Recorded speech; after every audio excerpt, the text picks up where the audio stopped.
Welcome to my channel friends. हम पढ़ रहे थे बौद्ध धर्म के बारे में, तो आगे से उसी को कंटिन्यू करते हैं। देखो, बौद्ध धर्म में जो महात्मा बुद्ध थे, पहले क्या थे वो सिद्धार्थ, उनका बचपन का नाम था सिद्धार्थ। तो सिद्धार्थ से फिर वो महात्मा बुद्ध बने। महात्मा बुद्ध बनने के बाद इन्होंने अपना पहला उपदेश कहाँ दिया था? सारनाथ में। पहला उपदेश दिया सारनाथ में। पहले वो थोड़ा सा रिवाइज कर लेते हैं। पहला उपदेश दिया सारनाथ में, तो सारनाथ में, और सबसे ज़्यादा उपदेश दिए थे श्रावस्ती में। श्रावस्ती में इन्होंने सबसे ज़्यादा अपना टाइम बिताया था। फिर उसके बाद जब ये महात्मा बुद्ध बन गए तो इन्होंने 4 आर्य सत्य दिए। 4 आर्य सत्य, ठीक है। फिर इन 4 आर्य सत्यों को प्राप्त करने के जिन्होंने मार्ग बताया उन्हें कहते हैं अष्टांगिक मार्ग। तो अष्टांगिक मार्ग कितने थे? 8, ठीक, 8 अष्टांगिक मार्ग। फिर महात्मा बुद्ध ने अपने जो उपदेश दिए, जो 10 उपदेश थे, उन 10 उपदेश में उनको बोला गया था शील। तो 10 शील हो गए, ठीक। 10 शील के बाद इन्होंने दिए 3 रत्न। 3 रत्न और 3 दर्शन। अब हमें ये सारी चीज़ें कवर करनी है। तो 4 तो थे आर्य सत्य। आर्य सत्य ये हम पिछली वीडियो में पढ़ चुके हैं। 4 आर्य सत्य, 8 अष्टांगिक मार्ग। अष्टांगिक मार्ग, 8 अष्टांगिक मार्ग, 10 शील, 3 रत्न और 3 दर्शन, ठीक। 3 दर्शन। जो 4 आर्य सत्य थे, इनमें से पहला सत्य क्या था? संसार दुखों से भरा है। बिल्कुल बात सही है। इस पूरे वर्ल्ड में, पूरी दुनिया में हर आदमी के पास कोई ना कोई दुख है। जैसे हम स्टूडेंट हैं, तो आप सब स्टूडेंट हो, तो आपकी भी मतलब जॉब नहीं लग रही या फिर कहीं नंबर नहीं आ रहा, तो ये भी दुख है। तो संसार क्या है? दुखों से भरा है। पहला, संसार दुखों से भरा है और हर दुख का एक कठोर कारण है। हर दुख का एक कारण है और हर दुख का एक कारण है, और हर दुख का कारण क्या है? इच्छा है। तीसरा, हर दुख का कारण इच्छा है। और चौथा सत्य, और इच्छा पर काबू या नियंत्रण पाया जा सकता है। अब देखो, हर दुख का कारण क्या है? इच्छा है। अगर मान लिया आपकी जॉब लगने की इच्छा है और आपका नंबर नहीं आ रहा, तो ये क्या हो गया? आपका दुख हो गया। लेकिन अगर आपकी जॉब लगने की इच्छा ही ना हो तो फिर क्या होगा? फिर आपको उसका दुख ही नहीं होगा। तो मतलब इच्छा से ही हमें दुख होता है। किस चीज़ का हमें कोई इच्छा है तो उसका हमें दुख होगा।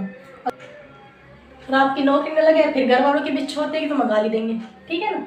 तो 4 आर्य सत्य कंप्लीट। उसके बाद इन 4 आर्य सत्य को पाने के लिए महात्मा बुद्ध ने क्या दिया?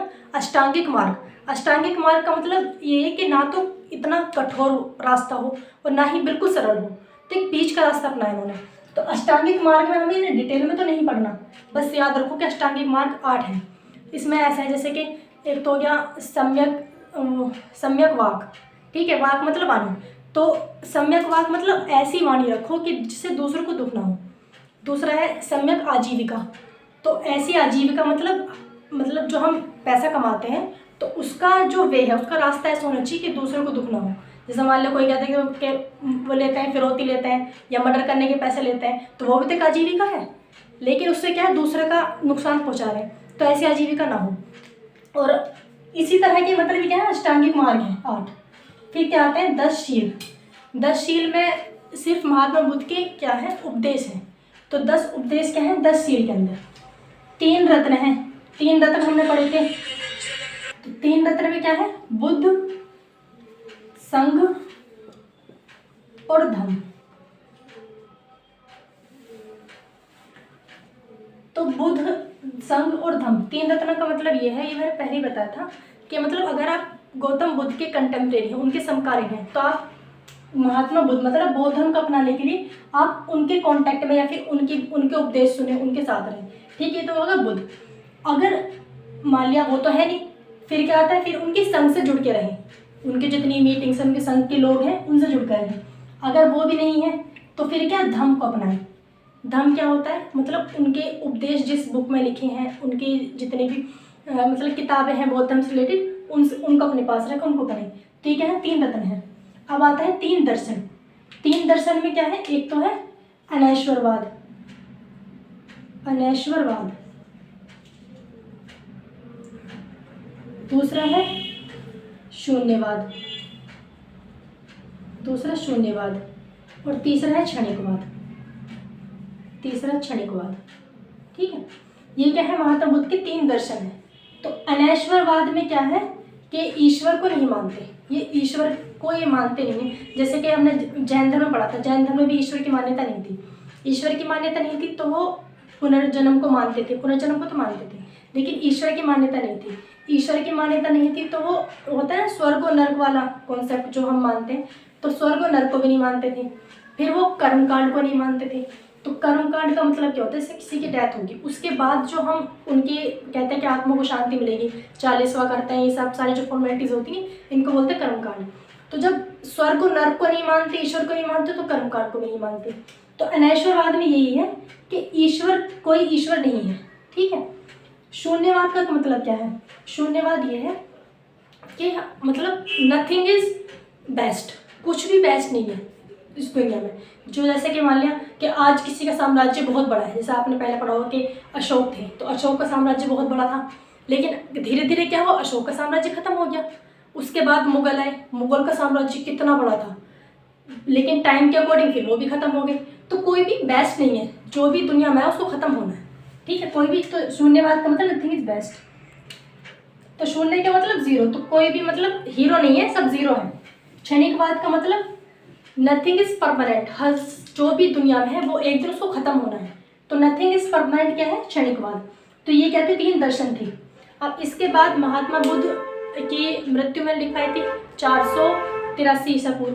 तो उनकी 80 साल वो जी, तो वो गए पावापुरी में। पावापुरी में थे, उनके एक शिष्य थे, उनका नाम था चंदू। तो उन्होंने उनको खाने के लिए दिया मशरूम। मशरूम को बोलते हैं सुकरवास या फिर कुकुरमुत्ता, ठीक। तो मशरूम खाने के लिए दिया, तो मशरूम तो कई वैरायटी के आते हैं, मशरूम था जहरीला। तो उनकी तबीयत बिगड़ने लगी, तो वो जाना चाहते थे, उनको फिर डायरिया हो गया। वो जाना चाहते श्रावस्ती। मैंने बताया था सबसे ज़्यादा टाइम उन्होंने कहाँ बिताया था? श्रावस्ती में। अब वो वहाँ से, जैसे मान लें यहाँ पे पावापुरी बिहार, पावापुरी कहाँ? बिहार में। अब यहाँ से वो यूपी में आएंगे, यहाँ यूपी हो गया, तो यूपी में है श्रावस्ती और कुशीनगर। तो श्रावस्ती पहुँचने से पहले वो कहाँ रुक गई? कुशीनगर में रुक गई। तो कुशीनगर में उनकी मृत्यु हो गई, जिसको बोलते हैं निर्वाण, महापरिनिर्वाण। एक महात्मा बुद्ध के लिए ये वर्ड यूज़ किया जाता है, महापरिनिर्वाण। तो महापरिनिर्वाण कहाँ उनका? कुशीनगर में। कुशीनगर उस टाइम पे मल्ल महाजनपद के अंदर आता है, ठीक है, मल्ल महाजनपद में। तो ये तो हो गया पूरा महात्मा बुद्ध का, मतलब उनके जीवन से जुड़ी बातों में क्या क्या उपदेश थी। अब इनकी मृत्यु के बाद होती है संगीति, बौद्ध संगीति। अब हम उन्हें पढ़ते हैं। तो महात्मा बुद्ध की मृत्यु के बाद 4 बौद्ध संगीति हुई है, 4 बौद्ध संगीति। संगीति का मतलब एक तरह से मीटिंग, 4 बौद्ध संगीति। इनकी सन आपको सीक्वेंस में बहुत इजी है, 483, 383, 255 और पहली सदी, ठीक है। अब यहाँ से कैलेंडर सीधा चलेगा, जैसे अब है 2001 के बाद 2002 आता है, यहाँ से कैलेंडर सीधा चलेगा। यहाँ पे ईस्वी आ जाएगा, एडी आफ्टर डेथ, ठीक है। तो 483, 383, 255 पहली सदी, इन टाइम पीरियड में इनकी संगीत हुई। तो पहली संगीति तो हुई है, यहाँ पे लिखेंगे हम जगह का नाम, जगह, और किस राजा के टाइम पर हुई, राजा, और उसका फिर अध्यक्षता किसने की, या अध्यक्ष, ठीक है। तो जगह पहली हुई थी राजगीर में, राजगीर। राजा थे अजातशत्रु। पहली राजगीर, राजगीर में हुई, दूसरी वैशाली, तीसरी पाटलिपुत्र, पाटलिपुत्र, और चौथी थी कुंडलवन। कुंडलवन, कुंडलवन था कश्मीर का एरिया, ठीक है, कुंडलवन। राजगीर, वैशाली, पाटलिपुत्र, कुंडलवन। राजा थे जो राजगीर में कराई 483 में, वो थे अजातशत्रु। अजातशत्रु, यहाँ पे कालाशोक, कालाशोक, यहाँ पे अशोक, और यहाँ पे कनिष्क, ठीक है। तो ये तो बहुत ईजी है। पहला अजातशत्रु, कालाशोक, अशोक, द्वितीय अशोक, क्योंकि कनिष्क को क्या बोलते हैं? सेकंड अशोक। तो पहले की अध्यक्षता किसने की थी? महाकश्यप ने, महाकश्यप। दूसरी सावकमीर, सावकमीर। तीसरी मोगलीकोत्तिस गोसाल, मोगलीकोत्तिस, और चौथी वासुमित्र, चौथे वासुमित्र।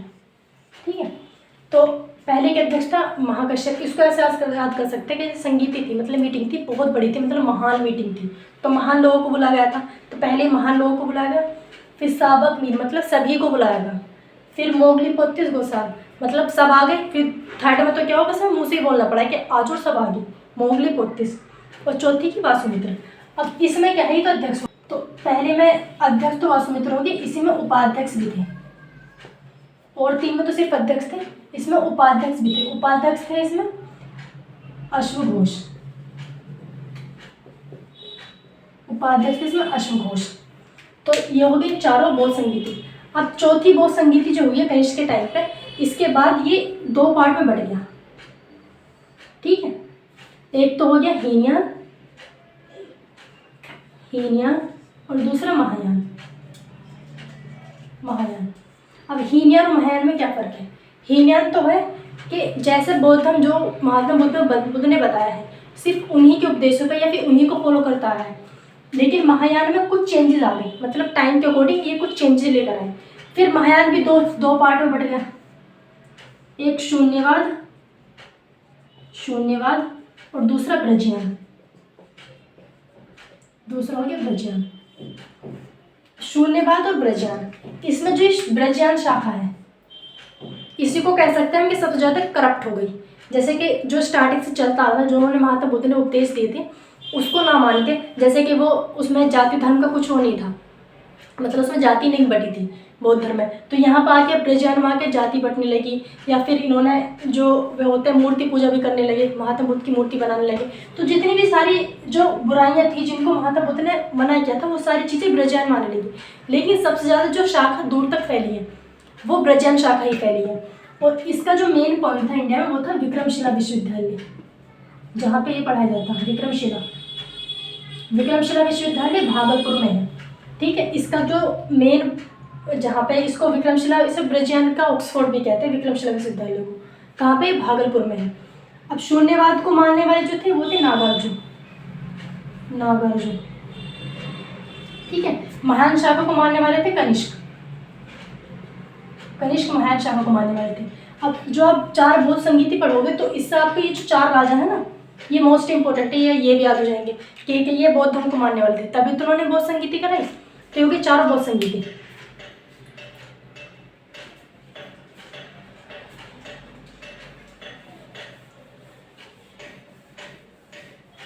इसके बाद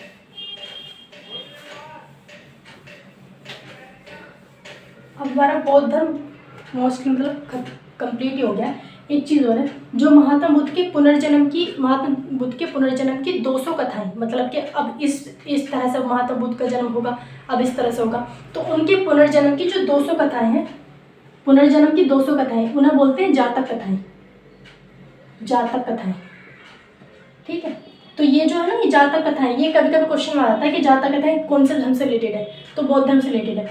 एक महात्मा बुद्ध की पूरी जीवनी, जो उनके जीवन का पूरा मतलब उनकी जीवनी है, उसको वो है ललित विस्तार में, ललित विस्तार।